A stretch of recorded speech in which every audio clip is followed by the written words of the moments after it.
I'm Donna Chambly Ebron. I've been married to John Ebron for, it'll be 41 years on December 21st. We were married December 21st, 1974. John has spinal cerebellar ataxia type 3. It's also known as Mikado-Joseph's disease.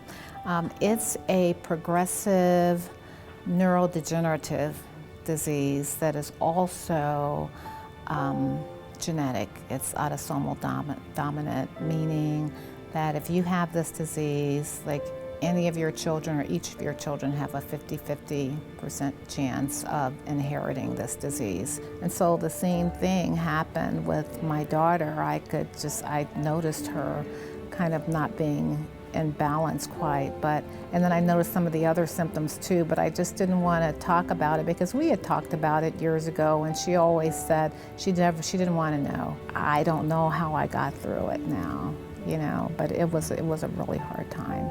I went through some times and I was really depressed, so very, very difficult.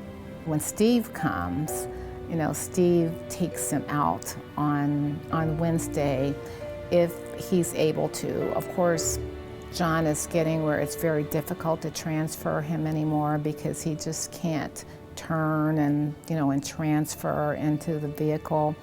But Steve continues to do as best he can to get him out once a week.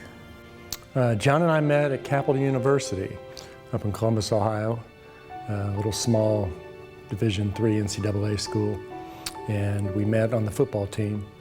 I was a junior, starting my junior year. John was coming in as a new freshman, and we both played defense. John was a defensive end and I was a linebacker. And so we kind of struck up a friendship then. We were just coming out of the 60s, and that was a very tumultuous time for everyone during that time as it related to race relations and just changes in society and changes in our culture. I graduated in 1968, and this year Martin Luther King was assassinated. And I went to a very diverse high school, Princeton High School. You have people that are brought together that are working toward a common goal, and you have to learn to rely on one another. And if you get hung up on the way somebody looks, or the way someone speaks, or the type of occupation they have, it interferes with that common goal. And of course in sports, it just means the matter of winning or losing. In the military, it could be a matter of life or death. So it gets to be a pretty strong bond. Steve and John played football together on the Capital Crusaders football team, and they were, very close as a result of being teammates playing football. And of course, after graduation, everybody goes their separate ways and begins their life. And John and I got married. We actually moved out west. Steve went his direction. We just never really connected. Of course, back then, we didn't have the internet and Facebook and email and all of those things, so when you kind of lost people, you just pretty much lost them. It's kind of neat that our careers kind of paralleled one another. After my days in the Marine Corps, I decided that I wanted to get into physical therapy. And so after spending active duty time in the Marines, I went back to school at the Medical College of Virginia and got my physical therapy degree. And little did I know that at the time I was in the military, John was also in the military. John was in Air Force ROTC all through college, and he accepted an Air Force commission upon graduating in 1974. And because of his condition, progressing and degenerating like it was, I thought we should be closer to his family who was in Columbus. So we packed up everything and moved to Cincinnati. And in 2004, I started working at the Veterans Administration Hospital in Cincinnati.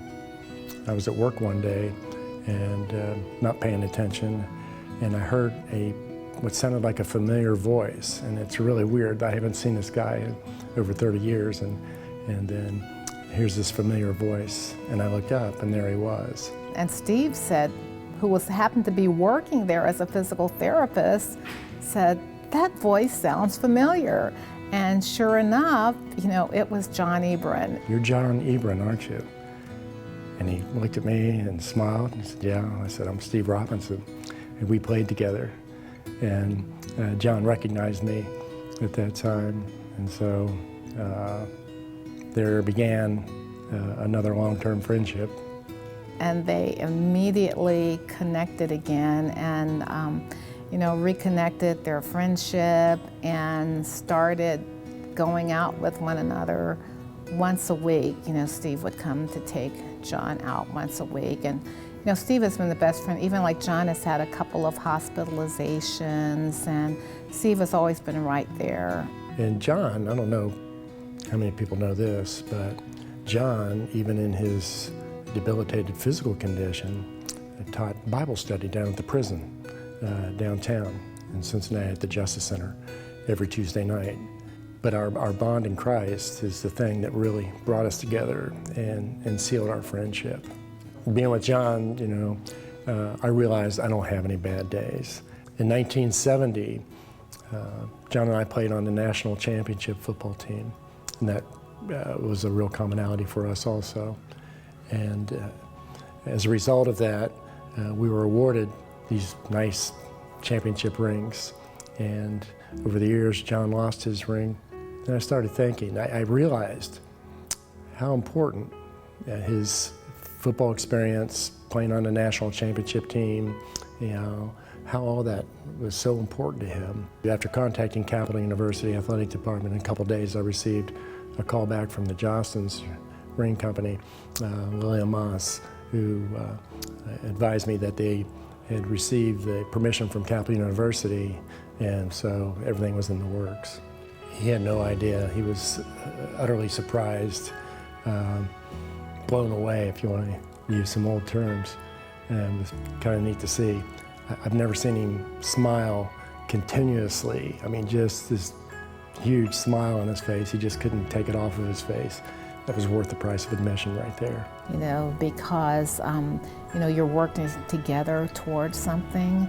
And, I just think that's really an important piece. And I think if we thought about that more in terms of what we do when looking at our commonalities and working together towards things, it might make things better.